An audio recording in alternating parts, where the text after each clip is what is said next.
இந்த திருவாதிரை நட்சத்திரத்தில் பிறந்துக்கிறவங்களுக்கு உங்களுடைய நட்சத்திர தோஷம் முதல் நிவர்த்தி பண்ணணும் அப்படின்னா, திருவாதிரை என்பது ஆண் நாய். நாயிலேயே ஆண் நாய், பெண் நாய் கிடையாது, ஆண் நாய்.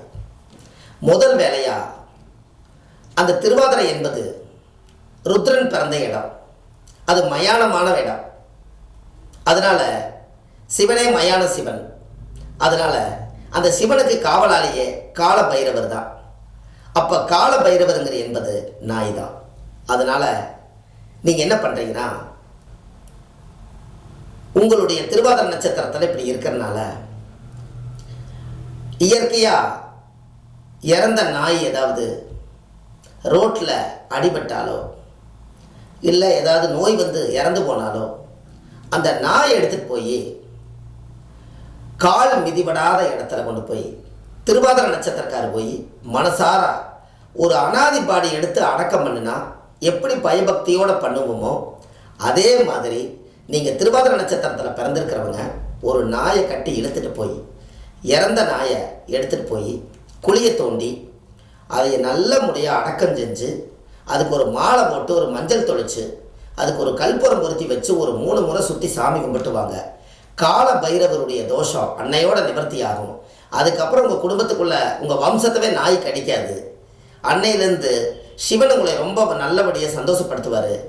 இது வரைக்கும் வாயுள்ள ஜீவன்கிறது மனிதர்கள், அவங்களவே எடுத்து அனாதி பாடி எடுத்து அடக்கம் பண்ணும்போது இது வாயில்லாத ஜீவன், அது இந்த நட்சத்திரத்துக்கு சொந்தமான கால பைரவர். அதனால நீங்கள் திருவாதிரை நட்சத்திரத்தில் பிறந்திருக்கிறவங்க இறந்த நாயை அடக்கம் பண்ணுனா அன்னையிலேருந்து உங்கள் கர்மம் தீர்ந்து போயிடும். இதை கண்டிப்பாக செஞ்சுட்டு வாங்க.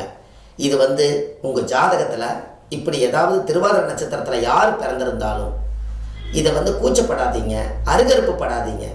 நம்ம வீட்டில் உயிரோட நாய் இருக்கும்போது அதுக்கு நீங்கள் பால் கொடுத்துருப்பீங்க, பிஸ்கட் கொடுத்துருப்பீங்க, உங்கள் காலவே பின்னாடி சுற்றிட்டு வந்திருக்கும், உங்கள் பெட்லேயே படுத்து தூங்கியிருக்கும், உங்களுக்கு நிறையா உதவிகள் அது செஞ்சுருக்கும். அப்போ உயிரோடு இருக்கும்போது அதை மதிக்கிறீங்க. அதை இறந்துருச்சுன்னா அது நாய் எங்கேயோ கிடக்குதுன்னு பார்த்துட்டே போகிறீங்க.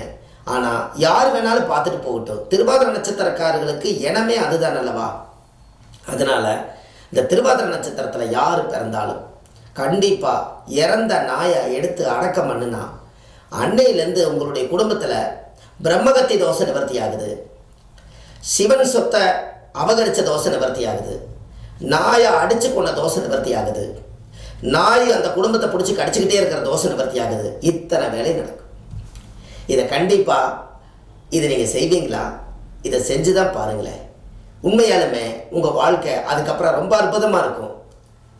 இதை அடக்கம் பண்ணிவிட்டு நீங்கள் 3 முறை சுற்றி சாமி கும்பிட்டு அன்னைக்கு சிவன் கோயிலில் போய் சுவாமிக்கு தேங்காய் பழம், வெத்தலை பாக்கு, எலுமிச்சம்பழமெல்லாம் வச்சு பூஜை பண்ணி கால பைரவர் கோயிலில் விளக்கு போட்டு சாமி கும்பிட்டு வந்துடுங்க.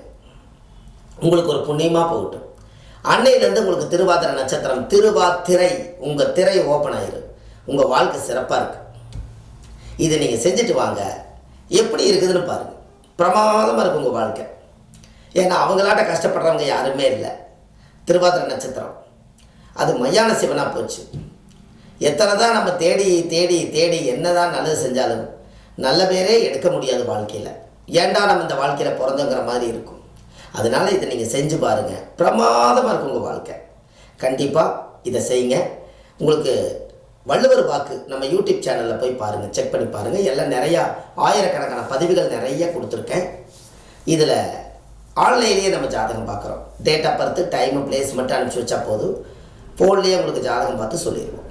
கண்டிப்பாக உங்களுக்கு எளிய பரிகாரத்தோடு உங்களுக்காக இருக்கிறேன். அடியேன் சுப மாரிமுத்து. அடுத்த பதிவில் உங்களை சந்திக்கிறேன். நன்றி, வணக்கம்.